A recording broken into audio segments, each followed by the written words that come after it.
so with these, I've been semi-fighting with the colors, but they're coming out really beautiful. This one is called Nations.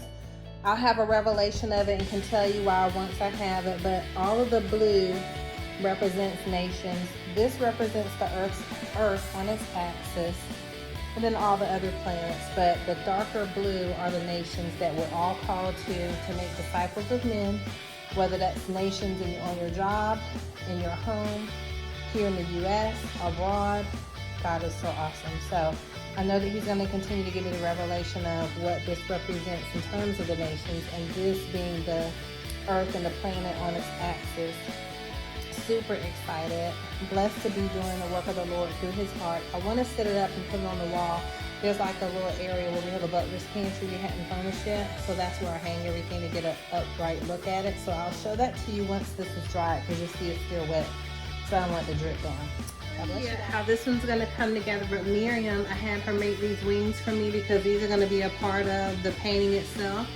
So this particular painting is called Chaos. And so remember I said that the blue dots, the larger blue splotches, represent nations. And this is just all the chaos that the Lord told me is going on in the world, the chaos that goes on around us sometimes, the chaos that goes on in our minds and life. But he always has angels encamped around and about us. And even though they look really primary colored now, somehow I'm going to make them incredible. And they're going to be a part of the painting. Super excited to see how it turns out. And it's just such a beautiful thing how God uses art. How God uses art to show us that he's in everything, that he's always with us, and no matter what surrounds us and surrounds our world and surrounds our life, he is always in control, and he always has angels on guard. And that's the word of the Lord, that his angels are being camped around us to keep us in all of our ways, that we wouldn't so much as stumble. And in the NLV, or NIV I should say, it is described as we won't even so much as stump our toe.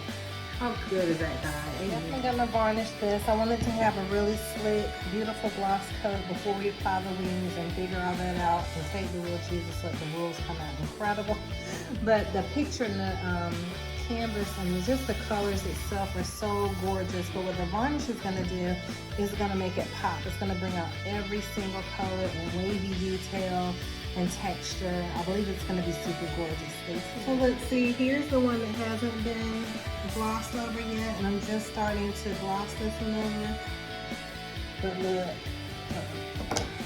you can just see how once the gloss is on there, how it just makes everything pop, and it just gives like really bright detail. That's going to be gorgeous. So we're going to do at least 2 coats of this to give it a just a protective coating. Not that it really needs it, but I really want the detail to come out. That's mainly why we're using the gloss. You see the difference?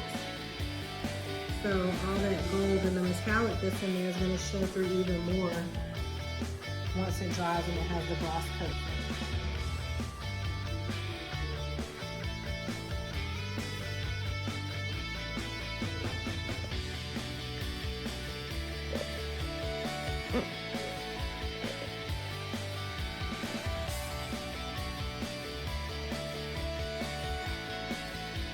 And see how even the blue, it makes it almost look cartoonish, but it shows the dimension of it. So it gives this really beautiful 2-dimensional look to it. I can't wait to hang it up and show you what it looks like. I mean, it is gorgeous.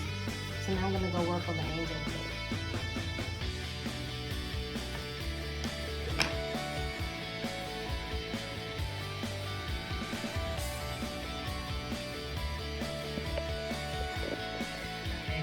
This is supposed to be stand for chaos. Like these are the nations, the blue dots we talked about, trying to get my finger right. Everything else is chaos.